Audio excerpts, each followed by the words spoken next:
এই পূজা মণ্ডপখন হৈছে আপোনাৰ তেজপুৰ কেতেকীবাৰী। এই পূজা মণ্ডপখনৰ কমিটিখনে এটা ব্যতিক্ৰমী পূজা মণ্ডপ প্ৰতি বছৰে দেখাবলৈ চেষ্টা কৰে। যোৱা বছৰ যেনেকৈ কৃষি মানুহে খেতি কেনেকৈ কৰিব লাগে সেইখিনিৰ ওপৰত দেখাবলৈ চেষ্টা কৰিলে, এবাৰ আপোনাৰ আমাৰ 7 ভনী ওপৰত তেখেতলোকে উত্থাপন কৰিছে। চাওকচোন। আৰু আমাৰ প্ৰতিটো পূজা মণ্ডপত জুবিনদাৰ শ্ৰদ্ধাঞ্জলি অনুষ্ঠানটো আছেই, আৰু তেখেতৰ গানবোৰ এনিহ বজিয়ে আছে আমাৰ। এই পূজা মণ্ডপটো সঁচাকৈ ক'বলগীয়া, সঁচাকৈ ভাল লাগিলে। আপোনালোকেও যদি পাৰে এবাৰ আহিব, চাব, শেষলৈকে চাই থাকক। আৰু এটা স্পেচিয়েল আছে, স্পেচিয়েল কি আছে এই পূজা মণ্ডপত সেইটো আপোনালোকক মই বুজাই দি আছোঁ। আপোনালোকে কিছু সময় ধৈৰ্য ধৰি শেষ মুহূৰ্তলৈ ভিডিঅ'টো চাবলৈ চেষ্টা কৰক, আৰু যিমান পাৰে সিমান শ্বেয়াৰ কৰিব। সঁচাকৈ এই পূজা মণ্ডপত লেখত ল'বলগীয়া। আমাৰ 7 ভনীৰ বিষয়ে এই পূজা মণ্ডপখনতে উত্থাপন কৰিছে তেখেতলোকে।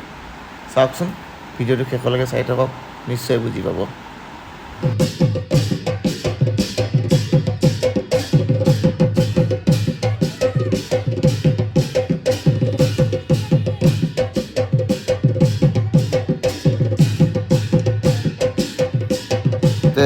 ভইচ অভাৰ দিবলগীয়া হৈছে, যিহেতু জুবিনদাৰ গান চলি আছে, কপিৰাইট লাগি যাব। সেয়েহে এই ফটোখন আপোনালোকে মন কৰিছেনে? এই ফটোখনত আমি যিবোৰ দৈনন্দিন জীৱনত বস্তু ইউজ কৰোঁ সেই বস্তুবোৰ দিবলগীয়া দিছে, এটা দি পেলাই বনাইছে।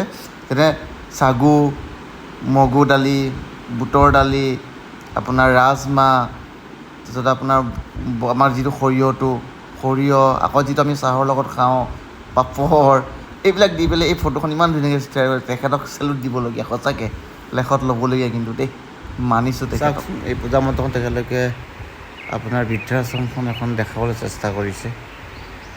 কি ধুনীয়াকৈ বৃদ্ধাশ্ৰমখন দেখাইছে চাওকচোন, সুন্দৰকৈ মানুহ বহি আছে, বৃদ্ধ ককা আইতাসকল, সেইখন তেখেতলোকে সৃষ্টি কৰি দেখাব চেষ্টা কৰিছে। আৰু সিটো চাইডে চাওক, আপোনালোকক মই দেখাই আছোঁ এখন ঘৰ, মানে বাঁহ কাটিছে, কাম কৰি আছে, পেপাৰ পঢ়িছে, গোটেইখন মুভিং কৰি আছে। মানে বস্তুটো সঁচাকৈ আপোনালোকে লক্ষ্য কৰিব পাৰিছেনে মই গম পোৱা নাই, কিন্তু ৰিয়েল দেখিলে আপোনালোকে গম পাব। মুভিং কৰি আছে, ভাল লাগিলে সঁচাকৈ, লেখত ল'বলগীয়া কিন্তু দেই। তেখেতলোকে প্ৰতি আশা কৰোঁ অহা বছৰ। এই মেপখন দেখিছেনে? এইখন ধান, চাগু, তিল, গোটা মগু আদিৰে তৈয়াৰ কৰিছে।